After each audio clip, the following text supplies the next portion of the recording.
presented by Dharma Recording Studio।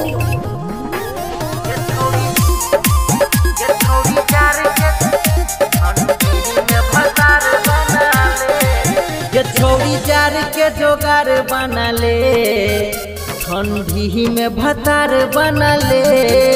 ये छोड़ी जार के जोगार बना ले, ठंडी में भतार बना ले। रहबो हम सटल के, हमारा तू यार बना ले।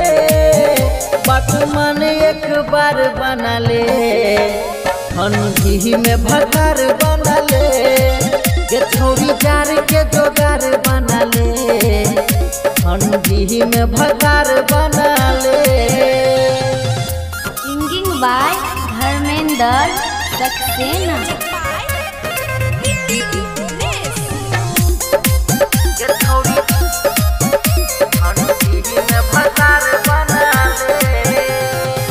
रहबे छौरी तू हरदम गरम गे, एगो राजा है जना काम हम गे। एगो राजा है जना काम हम गे। आइबू तो हमारा पाजा में छौरी, रहबे तू हरदम माजा में छौरी। कर बहु ऐसन सपोर्ट, यारा में नहीं फटतौ हो। हमारा तू जोड़ीदार बना ले, ठंडी में भतार बना ले। ये छोड़ी जार के जोगार बना ले, ठंडी में भतार बना ले। ये छोड़ी जार के जोगार बना ले।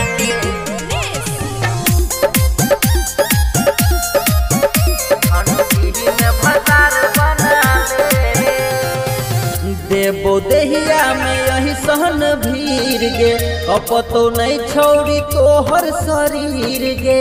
अपतो नहीं छोड़ी तोहर शरीर। दही तू मौका ऐस कुमार के, बुझ जब ही छोड़ी गे हमारा पावर के। गरमी ही नहीं घटतौगे, धर्मेंद्र जब सटतौगे। हमारा तू दिलदार बना ले, ठंडी में भतार बना ले।